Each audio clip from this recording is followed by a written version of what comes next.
completion percentage in Okay. their game, still managed to get some points on the board again. So, what do you think was the main contributors to that? Explosive plays. You look at it, we gave up, the long touchdown in a three deep defense, which you hope never happens, right? Then we were in a man, and one guy comes off his man for another 32 yards. We had a couple of runs that, what you were talking about the pass, really. So really, those two was the two that I can remember. The touchdown, obviously, and like I said, we're in a three deep coverage, and you would hope that never happen. And then we're in a man, and the guy takes his eyes off his man, and they run around the sideline. So those are the two. And is it tough then to substitute, especially at quarterback? Just kind of put some other guys in, give a big one.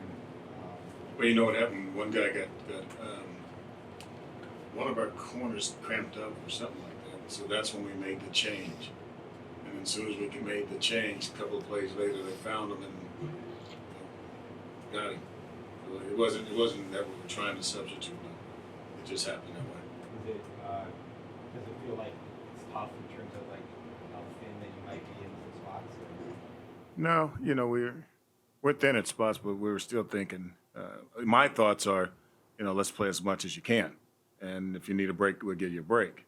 But to just randomly substitute, I know.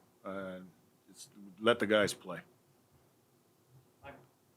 And coach, from letting them play at that standpoint, I mean, the defensive line, Coach Iguana was touching on it, getting off the field on third downs. It looks like, there were spurts in the game where, again, they were having their way. Just your thought on how the defensive line played throughout the game.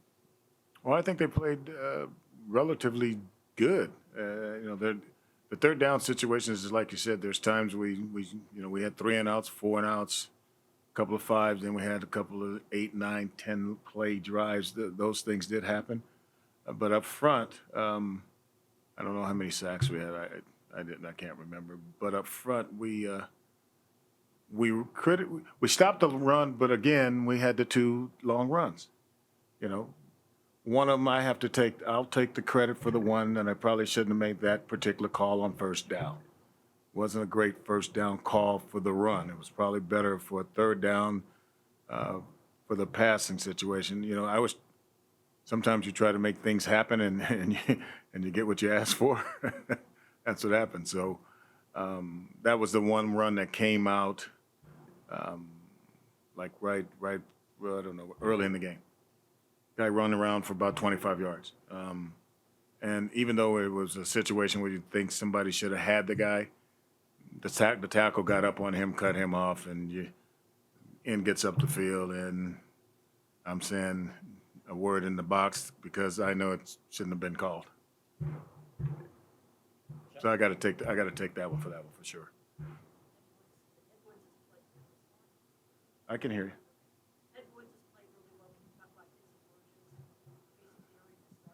Well, I think, when I first got here 2 years ago, Ed was one of the recruits that they brought from Northern Cal.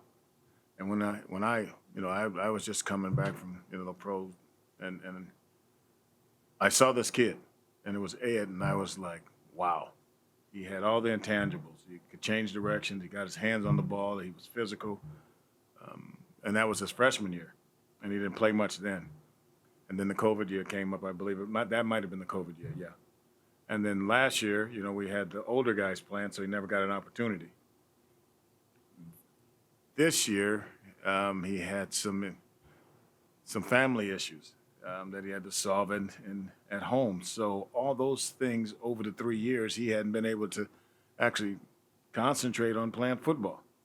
So I called him in one day, and I said to him, you know what you need to do? You need to get back to the guy that I met when I first got here. You competed every snap. Guys beat you, so what? You were physical, you knew what to do, and you competed. That's what you got to get back to. And as you can see, he get the one pass interference, which it should have been holding, really. And I said to him, and I've said to our staff, Ed might get a call or two, but you know what, you got to live with him because he's competing hard. And that's what he's done. He's done it in practice. So he's earned that spot. Coach, I was talking to Coach Guano, obviously playing USC earlier, seeing Travis Dye. Now you have Zach Charbonnet this week. I know they're not the same type of running back, but what can you take from how you guys pseudo-contain Dye onto Charbonnet? I hope you guys remember the guy in the back asked me a couple of weeks ago about the quarterbacks, and I told him, all them quarterbacks we've been seeing, it's the same thing now with the running backs. We're seeing a bunch. We've seen some good running backs in this league. This kid, we were writing him up and talking about him. He's quick. He's got great change of direction. He's elusive in the hole. He gets his pads going downhill. He catches the ball out the backfield.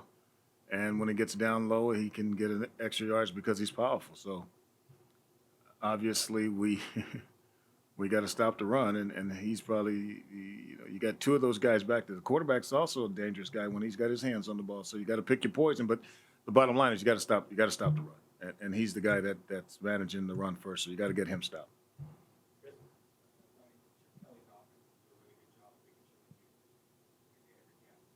Mm-hmm.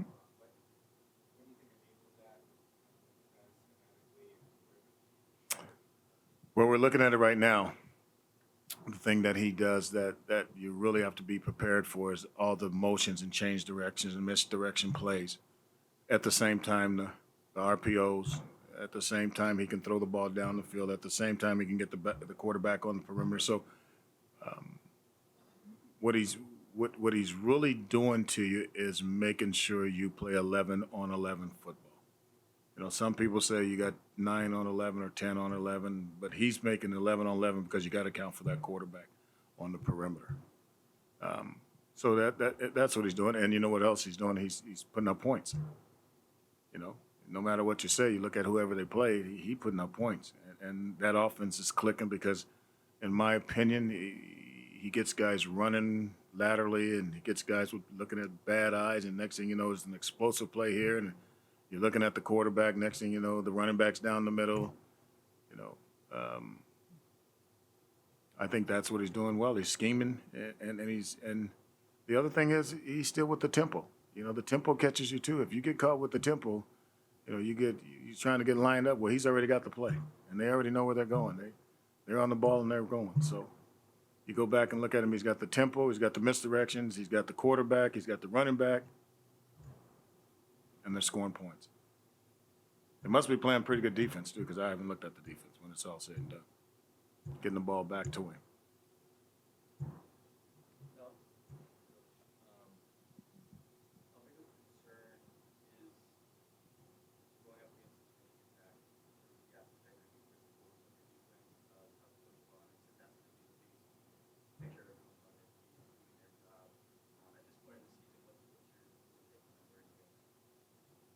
Well, it's pretty simple. When we do our job, we got a better chance of winning. And we eliminate giving up the explosive plays. If we don't do our job and everybody doesn't do what they're supposed to do every snap, bad things happen. That's when the errors come in. That's when the big plays come in. With this team right now that I'm in charge of, or that I have the pleasure of coaching, that's some of the things I talk to them about.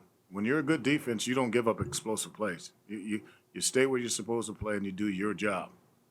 You don't worry about the other guy doing his job. You play the scheme, and you do what you're supposed to do right now. When you try to, and it's like anything else, guys try to do too much, and that's what really gets you in trouble. They're guessing. You got the guessing game going on, and next thing you know, you guess wrong. Well, you got to trust your teammate too. You got to trust that he's going to do what he's supposed to do, and that's where we're at right now. When you look at UCLA, that's where. When I talk to him tomorrow, that's the first thing I'm going to bring up. If you really want to know what we got to do, everybody's got to do their job. They can't be guessing with this. And you got to know where your eyes are supposed to go. You got to be disciplined. You got to be gap sound, and you got to tackle. That's going to be the other thing. You're going to have to tackle these guys. Because they're running the football. No matter what you think, they are running the football. They try to make it seem like they're throwing it a lot, but when it's all said and done, they are running the football.